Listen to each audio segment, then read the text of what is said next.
2 heures moins le quart avant Jésus-Christ. Film réalisé en 1982 par Jean Yanne. La révolte gronde à Rahat Lokoum, colonie romaine d'Afrique du Nord. Les folies de César, empereur des Romains, coûtent cher à la cité qu'il accueille pendant ses vacances où il doit rencontrer la divine Cléopâtre, reine d'Égypte, et assister au jeu du cirque. Bénur Marcel, un modeste garagiste, président de l'Union des commerçants, est le meneur de la contestation envers Jules César. Écrasés d'impôts et de taxes, les commerçants manifestent leur mécontentement devant le consul Démétrius.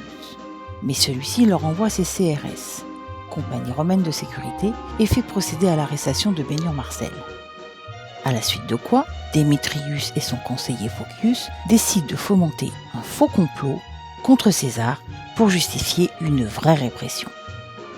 À cet effet, Marcel est relâché et contraint d'infiltrer des brigades pourpres, extrémistes qui se réunissent chaque soir aux catacombes, à proximité d'une boîte de nuit d'homosexuels. Abusé par l'animateur de celle-ci, Marcel, croyant avoir affaire à des conspirateurs, accepte les propositions de l'un d'eux et l'accompagne bientôt chez lui sans savoir qu'il se trouve en présence de César lui-même. Malentendu qui conduit Marcel une nouvelle fois en prison.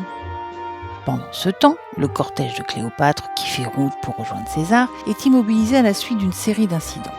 Paulus, le chauffeur de taxi, propose à la jeune reine de l'héberger au domicile de Bénur Marcel. Là, Cléopâtre découvre un papyrus représentant son frère, Amenemhet, héritier du trône d'Égypte disparu depuis 30 ans. Accusés d'être les complices de Bénur Marcel et ne reconnaissant pas Cléopâtre, les centurions les emprisonnent. Se rendant compte de l'erreur, Démétrius les libère et Marcel, devenu pharaon, représente son pays au jeu du cirque où, contre toute attente, il sort vainqueur de toutes les épreuves.